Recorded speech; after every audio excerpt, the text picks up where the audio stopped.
اور موتیوں سے یہ راستہ تھا جب حضرت سلیمان نے بلقیس کے قاصد اور اس کی ہدایہ و تحائف کو ٹھکرا دیا اور اس کو یہ حکم نامہ بھیجا کہ وہ مسلمان ہو کر میرے دربار میں حاضر ہو جائے،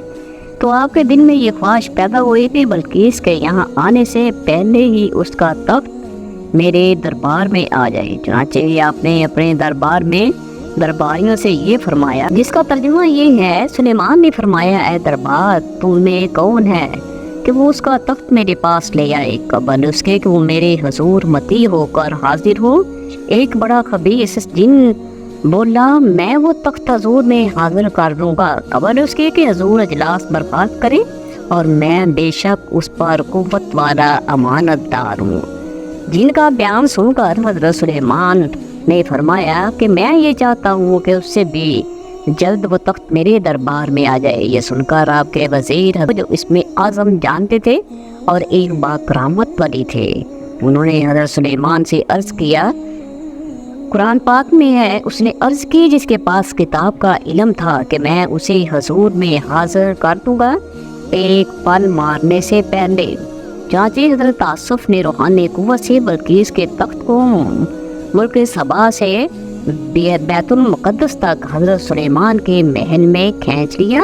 اور وہ تخت زمین کے نیچے نیچے چل کر لمحہ بھر میں ایک دم حضرت سلیمان کی کرسی کے قریب نمودار ہو گیا۔ تخت کو دیکھ کر حضرت سلیمان نے یہ کہا، یہ میری رب کے فضل سے ہے تاکہ مجھے آزمائے کہ میں شکر کرتا ہوں یا ناشکری، اور جو شکر کرے وہ اپنے بھلے کو شکر کرتا ہے، اور جو ناشکری کرے تو میرا رب بے پرواہ ہے، سب خوبیوں والا ہے۔ اس قرآنی واقعے سے ثابت ہوتا ہے کہ اللہ تعالیٰ اپنے اولیاء کو بڑی بڑی روحانی طاقت اور قوت عطا فرماتا ہے۔ دیکھ لیجئے حضرت آصف نے پلک جھپکنے بھر کی مدت میں تخت بلقیس کو ملک سبا سے دربار سلیمان میں حاضر کر دیا، اور خود اپنی جگہ سے ہلے بھی نہیں۔ اسی طرح بہت سے اولیاء کرام نے سینکڑوں میل کی دوری سے آدمیوں اور جانوروں کو لمحہ بھر میں بلا لیا ہے۔ یہ سب اولیاء کی اس روحانی طاقت کا کرشمہ ہے جو خداوند قدوس اپنے ولیوں کو عطا فرماتا ہے۔ اس لیے کبھی ہرگز اولیاء کرام کو اپنے جیسا نہ خیال کرنا، اور نہ ان کے اعضاء کی طاقتوں کو عام انسانوں کی طاقتوں پر قیاس کرنا۔ کہاں عوام اور کہاں اولیاء کرام کو اپنے جیسا سمجھ لینا یہ گمراہی کا سا چشمہ ہے۔ حضرت مولانا رومی نے مثنوی شریف میں اسی مضمون پر روشنی ڈالتے ہوئے بڑی وضاحت کے ساتھ تحریر فرمایا کہ تمام دنیا اس وجہ سے گمراہ ہو گئی کہ خدا کے اولیاء سے بہت کم لوگ اپنے اولیاء کو اپنے جیسا سمجھ لیا اور انبیاء کے ساتھ برابری کر بیٹھے۔ ان لوگوں نے اپنے اندھے پن سے یہ نہیں جانا کہ عوام اور اولیاء کے درمیان سے انتہا فرق ہے۔ بہرحال خلاصہ کلام یہ ہے کہ اولیاء کرام کو عام انسانوں کی طرح نہیں سمجھنا چاہیے،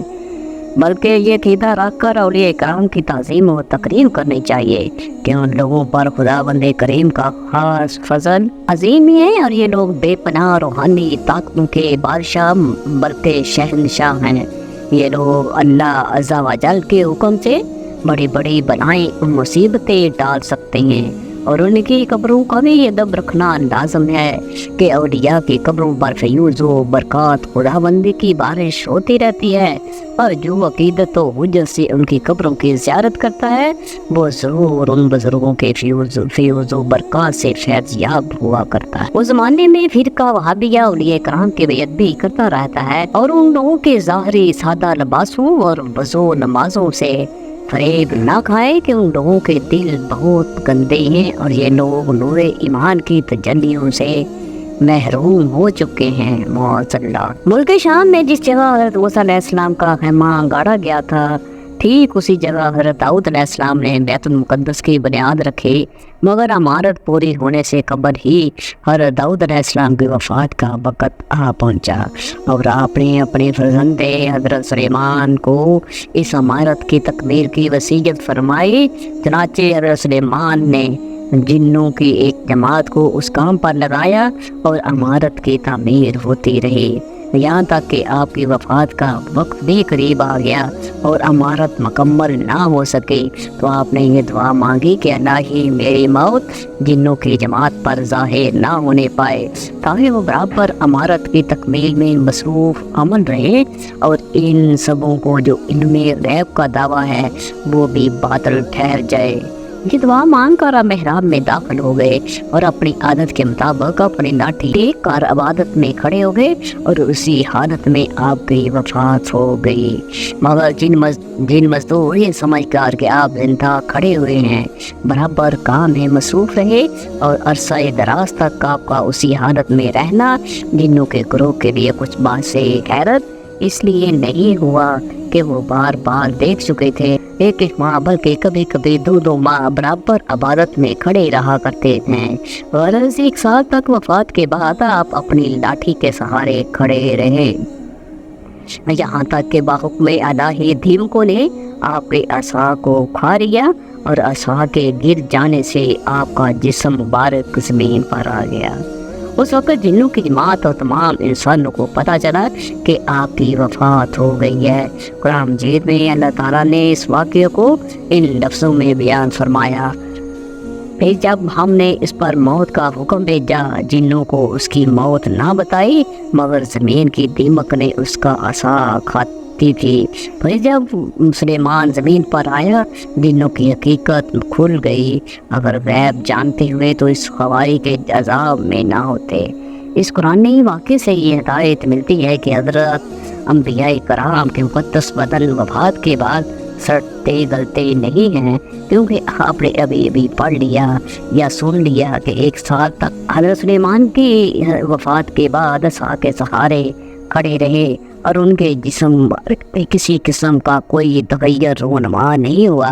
یہی حال تمام انبیاء علیہ السلام کا ان کی قبروں میں ہے کہ ان کے بدن کو مٹی کھا نہیں سکتی، چنانچہ حدیث شریف میں ہے جس کو ابن ماجہ نے روایت کیا ہے، بے شک اللہ نے زمین پر حرام فرما دیا کہ وہ انبیاء کے جسموں کو کھائے، لہذا اللہ کے نبی زندہ ہیں اور ان کو روزی دی جاتی ہے۔ اور حاشیہ مشکات میں تحریر ہے کہ ہر نبی کی یہی شان ہے کہ وہ قبروں میں زندہ ہیں اور اللہ تعالیٰ ان کو روزی عطا فرماتا ہے۔